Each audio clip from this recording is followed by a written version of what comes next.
Hello and welcome to Plumbing Basics. My name's Ron and this is Robin. And today we're going to familiarize you with the plumbing system and plumbing in and around your home. But before we get there, Robin, how about you take us through a kind of an outline of what's going on today? Sure, Ron. We're going to look at some of the basic operations of your overall plumbing system, including your delivery lines or supply lines. We're going to look at different types, how they work, what they control, and then we're going to look at the drainage in your home, kind of how that works and what to look for. But, Ron, why don't you kick us off with some of the basics? Well, the first thing we got to do is we got to decide, hey, what's a definition for a plumbing system? Sure. In the simplest terms, the plumbing system in your home brings clean water in and to be used throughout your home, and then it removes that water after you've used it. But let's take a closer look.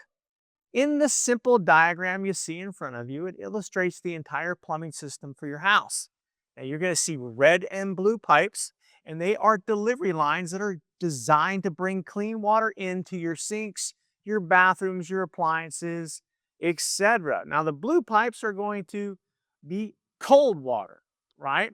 They start from the outside of the house, from the municipality or a well or from the city, etc., Mhm. and they deliver water to where it's needed. Now, the red pipes are going to show where the hot water lines are going to be delivered into your home, and all red pipes are going to start at the water heater. No? It's also important to understand that not all the pipes in your home are going to be red and they're going to be blue.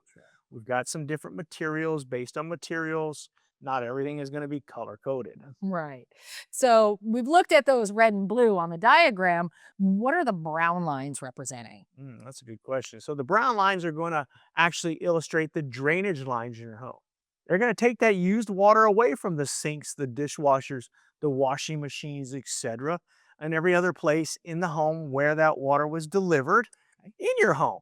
And that's basically, in a nutshell, how the plumbing system works. Now, there's going to be a few more details for us to unpack, but this is how most homes work in the most basic sense. Right. Water in, water out. Mhm. So we know that the delivery lines are going to bring water into the house, but let's kind of look into a little more detail about exactly how that works. Okay, we can do that. When you think about the water coming into your home, it's got to come in from somewhere, right? Right. So it's going to come in and be delivered from the municipality, that city source, or a well on your property. Mhm. That means there's one major pipe coming into the home that's responsible for supplying all the water for your entire home. Mm. Now, all supply lines in your home are going to be under pressure. Bum, Bum, bum, bum, bum, bum, bum, bum, bum, bum, bum, bum, bum. bum. Yeah, I don't, we try. We just, yes, I'm not really kind of a funny person. She's a really funny person. I'm not a funny person. I'm very I'm, entertaining. yeah, more serious, but it is what it is. So that's how the water gets moved from place to place because the pressure is what's going to move it, okay, from inside your home itself. Now, the pressure is going to be regulated by the city, Gotcha. unless, of course, you have a pump. Right. I mean, a well, Hmm. in which case you're going to have an electric pump that is going to regulate that pressure. Okay. So now the easiest way to tell your delivery lines or supply lines from the other pipes in your home is that they're usually the smallest in diameter. With your delivery lines, you're looking at maybe a half inch, as much as maybe 3/4 of an inch. That's it. All right. Now your drain lines are going to be a lot bigger, as you can see. Now, they can be made of a variety of different materials, and there's pros and cons to each type of material, but none of them are really bad. So, Ron, why don't you talk a little bit more about the types of materials that these lines can be made out Okay, cool. So the first one that most everyone's familiar with of? Hmm. is probably copper, right? Copper is a classic material used for delivery lines. Number one, it's super durable. It's going to last a long time and it conducts heat extremely well, Right. which means it's great for moving hot water throughout the home efficiently and effectively. But Always a but. copper is expensive and copper is extremely difficult to manipulate. I mean, think about it for a second. I want to go this way. So now I got to put an elbow on here of some kind to get the water to go this way. Mhm. If I got to do that, I'm going to have to probably solder it or something. We're going to get into some other details, Sure. how things are connected in a little bit, but it's definitely harder to manipulate. So next we've got CPVC. It's a white plastic pipe. It's used for a variety of different things. It can also be used for supply lines. Mhm. It's a lot less expensive than copper. It's easier to work with. So that's why it's become a lot more popular. Mm. Now, it still requires a little bit of work to run the lines and connect them because you have to have a special type of an adhesive or a glue, Right. right? And then last, what you're going to see is you're going to see something that's not necessarily new to the market, but it's been around for a Newer. while, newer Yes. for the newest of them all, right? Yes. Is something called PEX. It's found in newer construction. Most construction today is going to be done with PEX, right? It's kind of been the most recent update in plumbing. It's lightweight, it's inexpensive, it's durable, it's easy to install as compared to copper and CPVC, Mhm. right? Most PEX can be identified either being red or being blue. Red for hot water, blue for cold water, but they also have white Yeah. for like maybe a traveler line. Usually, what you do, ladies and gentlemen, is you usually see this coming up through where the water line is in your, say, your faucet. Mhm. So that way you know the one on the left is hot, and that's the standard. On the left is hot, and on the right is cold. Right. But a whole lot easier to work with, a whole lot easier because you can see it can be bent to a certain degree Mhm. without needing any kind of attachment to it or connection. Yeah, and get it into those tighter places. And not having a connection makes it a lot more durable because usually the first point of failure, usually those connections. So if I can run longer lengths with no connections, I have less points for failure. Now, these are the types of pipes that are going to carry water throughout your home.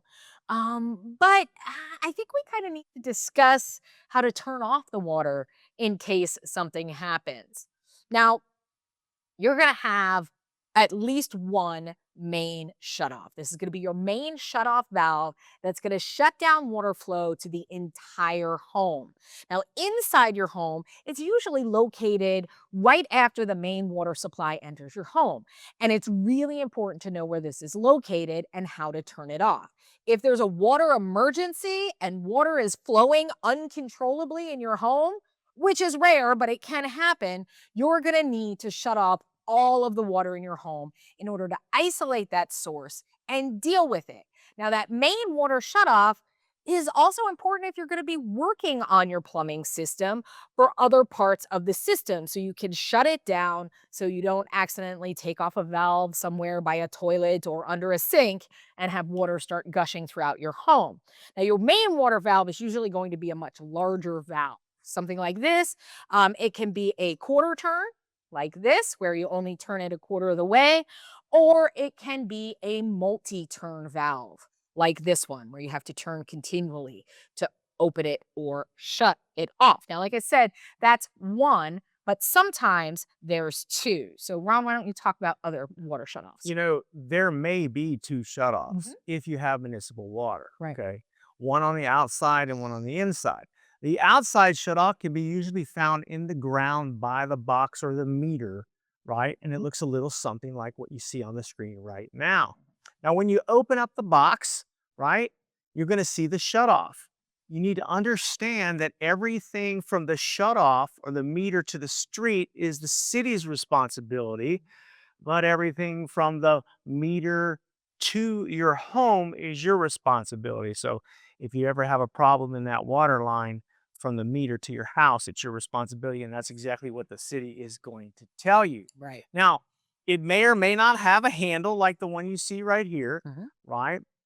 It may actually have a little T turn off, in which case you can actually put the little water key over it, or you can use a crescent wrench and a screwdriver to turn that off. Okay.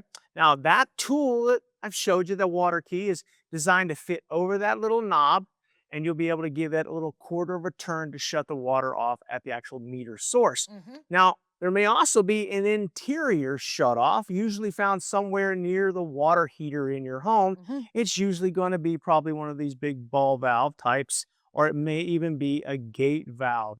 Usually going to be right there where the main water source comes in before it hits what they call that pressure regulator or the pressure. Yeah, it's not pressure relief, it's a pressure regulator Hmm. in your home. And it can either be multi-turn, it can be quarter turn. Right. Now, before I moved down here to Atlanta, my house had a well instead of municipal water. Now, a well system is going to have a pressure tank because remember, those supply or delivery lines need to be under pressure in order to run the water throughout your home. So, that system is going to have a pressure tank, and the main shutoff should be located after that pressure tank and valve. Now, remember, these quarter turn valves, if the handle is in line with the pipes, that means that the water is flowing. If the handle is across the pipes, that means that the water is shut off. And that's on all of your quarter turn valves. All right. Now, Ron, these are not the only types of shutoffs in the home, is it? Are they? Well, I can tell you that just a good rule of thumb is everything that needs water Hmm. should have its own individual shutoff. Your washer, your refrigerator, ice maker, Hmm. your faucets into your sink, everything should have its own individual shutoff. Toilets. Hmm. Dishwasher. Now, the reason why I'm saying that is because you may live in a home that might be older and not everything might have not have a shutoff. But I want you to think about this for a second. If you're working on something in your house at the source, at the site of what you're working on, doesn't it make sense to have a shutoff valve right there so I can shut the water off right there, do what I need to do, and turn the water back on instead of going outside or going out to the garage or going wherever that water heater is and turning it off to the house. Now you shut the water off to your entire house. And you know what? I don't Nobody know has. about you, but my wife don't like it whenever I'm working on something and if I have to turn all the water off to the house because that means she don't have water going to other places. So it's really, Exactly. really important. Now, these valves can either be quarter turn or they can be a multi-turn valve like Robin's demonstrating right there, right? It's important to note. Now you can see that they're much smaller than the ones we showed you earlier as conjunction to like maybe that main shutoff, much smaller Mhm. because that appliance doesn't need that much water. And once again, they are connected to something we call supply lines. Mhm. How do I get the water from the valve to the appliance? So, Robin, I want you to talk a little bit about individual supply lines. Now, from each of those small individual valves, there's going to be a hose or a line that feeds water into the appliance. Now, these hoses can be made out of several different types of materials. Braided hoses like this have a metal braiding over them, which make them both durable and flexible, which is great. These are my absolute favorite. These are the longest lasting. They're super durable. They're super flexible. Now, you can also get rubber or vinyl hoses, which are usually less expensive, but they don't have the same durability as a braided hose, which isn't always a problem if the hose isn't exposed or moved regularly. But if it's going to be moved or you're getting a lot of pressure through it, you're going to want, I would upgrade to a braided hose for sure. Now, these supply lines are usually flexible and they're going to attach to the valve and the appliance. So if you look at the image on the left, you see that the fitting is discolored and has a little bit of buildup on it, right? That greenish, almost corrosion look to it. This means that there's a tiny bit of water that's leaking either from the connection at the valve or the hose itself. And that can cause the brass fitting or the copper pipes to kind of oxidize a little bit and get that little bit of corrosion. Now, it's really common and it's not a big deal, but it's often an indicator that the valve or the hose needs to be replaced. Now, to determine if it's the hose or the valve, just make sure you're looking at them closely. See if the hose is cracked or worn, or is the moisture gathering around that connection to the valve? Then it usually means that the valve needs to be replaced. Now, if you're going to go ahead and replace a hose, you can shut off the water upstream from that hose. If your valve is still good, you can use that valve right there. You can remove the hose itself, take it to your local Home Depot, and let them help you find the exact match for it so that the fittings will work on both ends. That's pretty sweet. Mhm. Hey, so do you think we got a quick second or two for me to ask you a couple questions? Sure, absolutely. So, question that I have is Mhm. number one, we see all these different pipes. Mhm. We've talked about all these different types of pipes, right? Right. You've seen all these.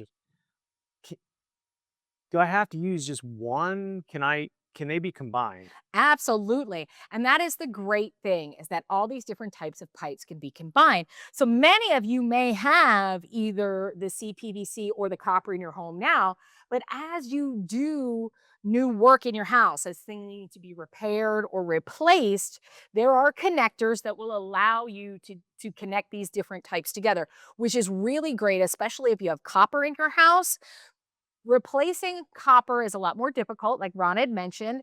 The fittings, you need solder and flux and fittings and heat shields and all of these different types of things in order to make a connection in a copper pipe for the most part. They do have compression fittings or squeeze to fit crimp fittings for copper, Mhm. but it's a really expensive tool and usually only professional plumbers have them.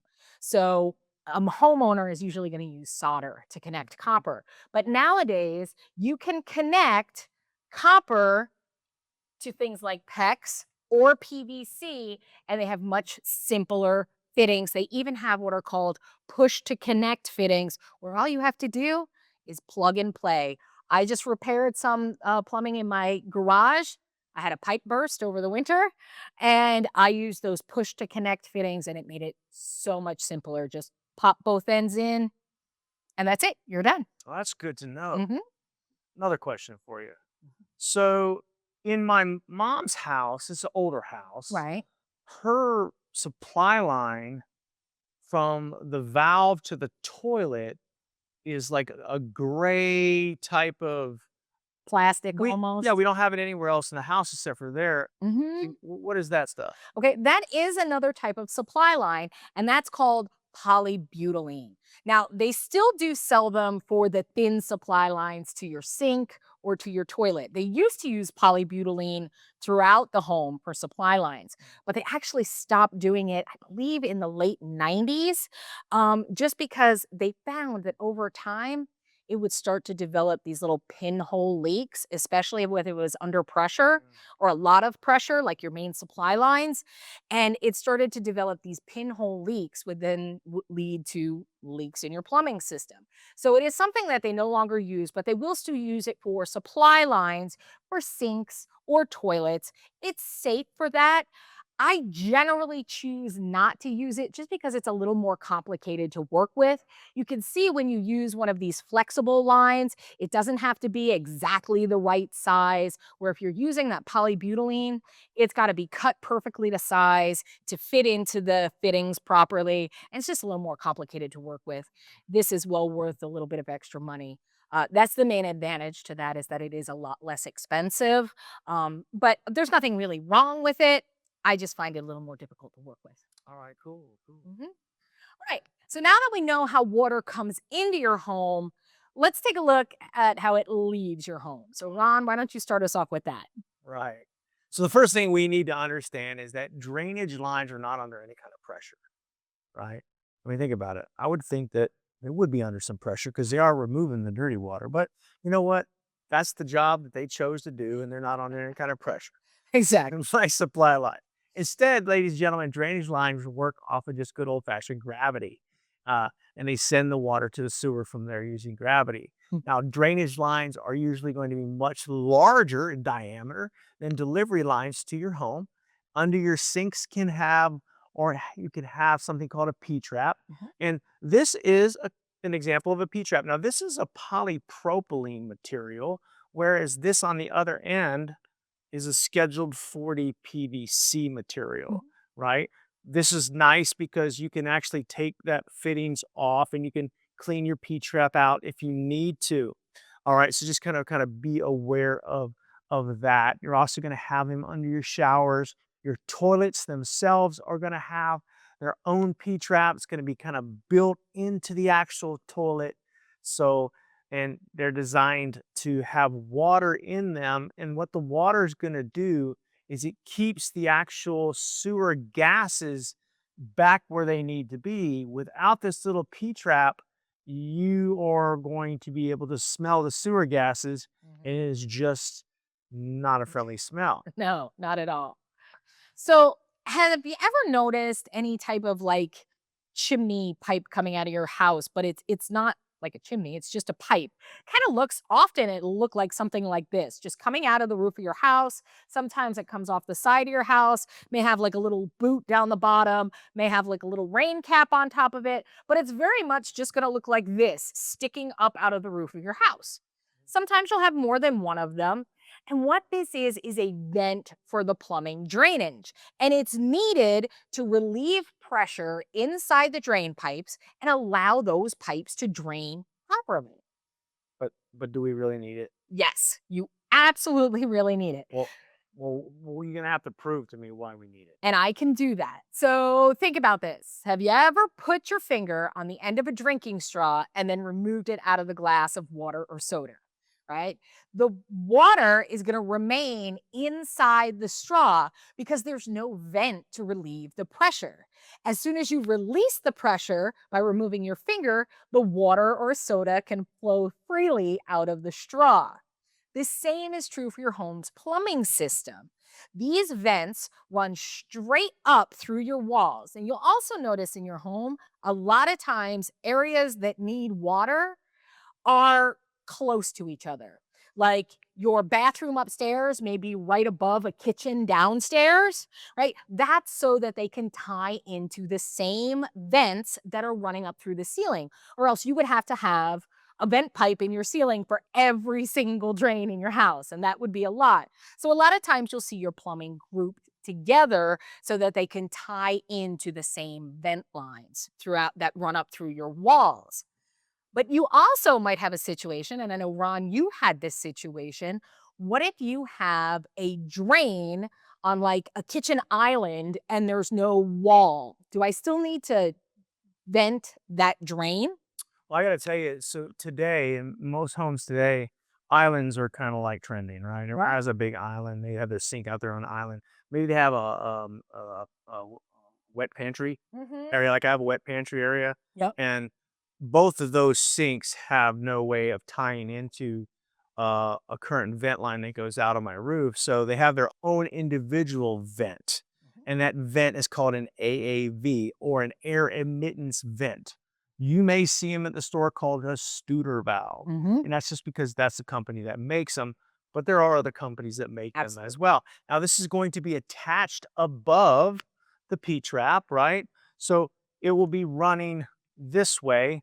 There would be another one, there would be another piece of this PVC coming straight up, and then the Studer valve or the air AV vent will be sitting on top. Mhm. What that does, ladies and gentlemen, is it lets the air in, and you need the air in order for the drainage to take effect Right. and be able to pull the water where it needs to go. Hmm. Now, something else that people probably have never seen before is something called a dishwasher air gap. Mm. You may see one of these things. Looks like a little Star Wars helmet kind of person or whatever. I don't know. But what this thing does is it allows air to get in the line to keep dirty dishwater from your dishwasher from going back flowing and getting all over your dishes. Right. So these are currently starting to pop up all over the United States as a code compliant product. So we've taken a look at how the drainage system works, Robin.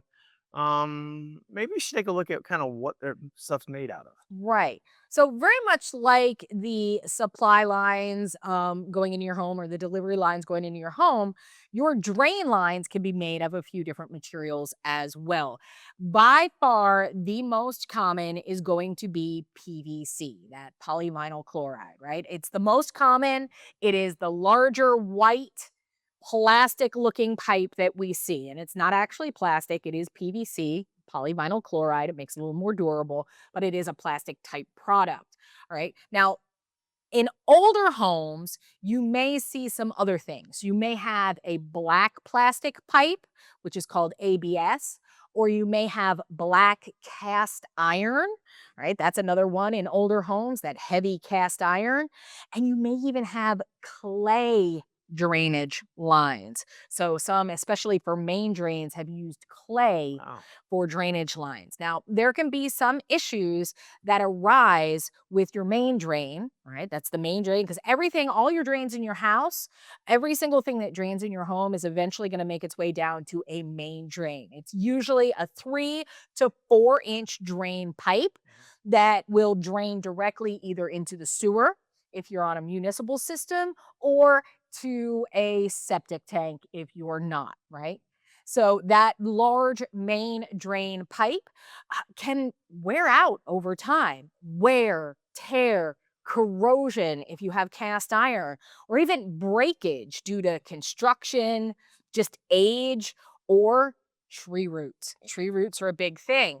So, Ron, what are some signs that a main drain or vent system really need to be repaired or replaced within your home? Good question. So there are several things to kind of look for, be aware of if you think you might have a problem. The very first thing is trust me when I tell you, you are going to smell the problem before you see the problem. Absolutely. You're going to smell it before you see it. So if there's an unpleasant smell coming from, the sink area, something like that, it may smell like maybe rotten eggs or something Mhm. like that. If you have a gurgling noise coming from your toilet or drain, that's going to sound funny, but you flush the toilet and the toilet flushed, but at the very end, it went blah, blah, blah, blah, blah at the end and it was kind of gurgling on its way up. Yep. That tells me that the water in the drain is still flowing, but it's having a harder time getting to where it needs to go. Mhm. So you may have a clog down there somewhere, right? If you have a slow draining sink or tub, look, I have teenage daughters. So all the sinks and all the tubs and all the showers in my house are slow moving at one time or the other. Why? Because we've been invaded by something called a Wookiee. If you have people with lots of hair, you're going to have that in your drain unless you have a little drain basket on it that you can kind of clean it off every now and again. So every once in a while, when you start to notice it draining kind of slow, Mhm. you can stick some stuff down in there. You can get some pipe friendly cleaners. You can Right. get some eco friendly options. You can use good old hot water and vinegar to kind of break that soap and hair together. I think you could probably build an actual house out of I soap know and hair, that right? stuff gets that clogs, man. And if it gets bad enough, Mhm. then you might have water backing up from the sink or from the tub. And check this out, ladies and gentlemen. It might not even be the source of where the clog is, Yeah.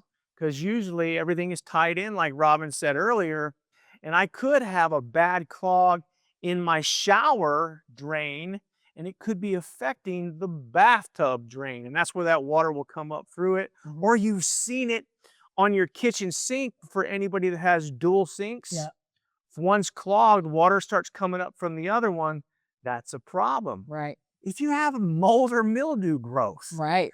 that's a potential problem for sure. Yeah. If you have any kind of a visible crack or holes in the pipe, case in point, I was redoing my bathroom because I had a problem with the plumbing. It come to find out that whoever put the drywall on the wall in my house shot a screw through the drywall into the drain pipe. Now, it doesn't sound like it's that big of a deal, and it wasn't, but I didn't know it. So for 10 years, I had a little bit of a drip, drip, drip coming from the drainage pipe Mhm. until it rotted out the subfloor in my bathroom. So those are kind of some things to think about Yeah. as well. And then last but not least, if you have any kind of water spilling out of what we like to call the clean out. Right. Now, for those of you that don't know what a clean out is, if you go outside, you might see a little access pipe with a little screw in it, a little screw cap in it. Mhm. And they're probably about 3 inches. It's the size of the overall size of the actual drain pipe that goes into the sewer. And there may be a couple different places where they are. They're designed so that I can unscrew that. I can run a snake down it. I can run a camera down it. I can run something down it to determine where I think that clog or that problem might be. Mhm. If you open that clean out and water just starts gushing out, guess what? There's Fun. something wrong for sure. But worst case scenario, if those things do happen, always consult a professional. If you're unsure, they'll come out, they'll assess the situation. In most cases, they'll do a free assessment of the Mhm. situation. There may be a service call depending on where you are in that community, Mhm. but they'll be able to diagnose the overall health of your plumbing system. Right, which is really important because like you said, sometimes it's just a hidden little thing like that little screw in a drain pipe over time can cause a lot of damage. So you just want to make sure that everything's in good shape with your plumbing system. Right? Now, I've always come across a couple of questions. These are questions that I hear all the time. Since that drain pipe it works off of gravity. Does it need to be sloped in a certain way if we're dealing with drain pipes? That's a good question, Mm. right? So if you think about it, think about the gutters on your roof. In order for me to get water from one end of the gutter to the other, depending on where the water's coming into and where the drain pipe is, though where the water's coming into has got to be slightly higher than where the actual drain pipe is. Mhm. So the water will run into the drain pipe. It's no different for the plumbing in your home, your Right. drainage in your home. And the standard is going to be anywhere from a quarter of an inch to 3 inches slope per foot. Mhm. And sometimes the connections in the pipe might have a built-in slope already in there for Yes. you. Mhm. But what I like to do when I'm dealing with stuff like that, I like to snap a line. I'll snap a line or I'll run a line along where I'm going to put the pipe just to make sure that I've got the slope that I A need little bit. because we want the water to keep draining and keep running. Right. And that's a good point. Like you had mentioned that clean out earlier. If you open up that clean out, water is not supposed to stay in your drains, right? So even your main drain, you should never have a lot of water in it. It might be a little bit wet, you might have a little bit down the bottom, but if you open up that clean out and water gushes out, you're never supposed to have that much water in your drain at any given time. They should be pretty clean and they should be pretty dry. Right. So that's always an indicator as well. So we talked about those tree roots, right? And they can be really invasive. This is a really big problem in a lot of yards. I know you have some mature trees that on your property. Um, if I have those tree roots growing into my drain, do I have to replace my entire drain or can I fix portions of it? Well, that's a good question too. I mean, I would like to err on the side of if it's something wrong with it, I'm gonna rip it all out and replace it. That's just me, okay? For everyone else, you can do it in pieces. Hmm. Find out and locate the problem, Hmm. okay? Remove the damaged area, put new in, Hmm. and you can connect them, right? Just like a little surgery happening. But here's what I will tell you. If you have problems with, say, that, Hmm. chances are good you're going to have them somewhere else too. So it's always best to have the professional look around, Hmm. run that camera through there, ensuring that you're clean all the way through after you've fixed that section. Yeah, because that's a big thing too, and especially people that have, like, older pipes, like those clay pipes. They could be functioning perfectly fine right now, but they can once clay pot. Have you ever dropped a clay pot and all of a sudden one day it's fine and the next day it's just shattered? Mhm. That can happen to your drain pipes. So a lot of people are like, "Oh, I have clay drain pipes. I'm a little bit concerned about it." One of the best things that you can do is go ahead and call a professional, have them come out. They can scope the lines, meaning they can send a camera down through your drain lines. They can see any potential problems. You can also get a liner for your pipes. A lot of plumbing companies now can install a liner within those clay pipes so that if the pipe breaks, you still can hold the integrity of the pipe. So, really important. And did you also know? Uh, my buddy Mike just told me this the other day. They make products now that will inform you on your smartphone Mm. if you have a leak. Yeah, there's different kinds of products out there that you can attach actually at the supply line source, like say the valve at your toilet, Mm. and if it detects a leak, it shuts it off for you. That's The awesome. reason why he says that is he has a friend who had went away on vacation, and when he came back, he had a leak in his toilet supply line, and it basically ruined his house because he was gone for a week, and it just Mhm. water was everywhere. So one of the best practices that he does now is when before he leaves on vacation, he shuts the water off at those different supply lines, like at the faucets and different things like that. But that still doesn't prevent the delivery lines themselves from having a problem. And that's where you can get these different types of leak detection type products that you can put Valves. down Yeah. next to the water here. You can put it down next to the condensation pump in your HVAC system, different things like that. That's awesome, and that's always something I heard a story years ago, a news story about somebody that went away on vacation and one of their washing machine pipes or one of their washing machine hoses broke, and when they came home, the entire house was flooded, and that's one thing that I always do. My washing machine especially, I always turn off the water to my washing machine if I'm gonna be gone for a while just because my laundry is on the 2nd floor and I don't need that kind of damage coming back. So it's always a good idea, inspect those valves and inspect those hoses. Because again, those connection points, your most likely point of failure, right? So you want to kind of inspect those regularly. We've gone ahead and covered a lot of material today. We introduced you to basic information regarding the basic functioning of your plumbing system. We talked about different types of delivery lines in your home, what they do. We talked about drainage lines, getting that stuff, the water out of your home, what they look like and how they work. Now, hopefully, we've given you some great ideas and information that you can use around your own home. Now, don't worry about it. If you didn't get all of it, we've got an amazing resource guide that you can get from our related content tool. Now, only one thing left for us to do, and that's to say thank you. Thank you for taking time out to spend some time with Robin and I today. We hope that you picked up some valuable tips and some information about the basic plumbing system in your house. On behalf of myself, Robin, the whole crew at Workshops Live, and the Home Depot, we want to tell you thank you. Good luck with your project, and thank you for shopping the Home Depot.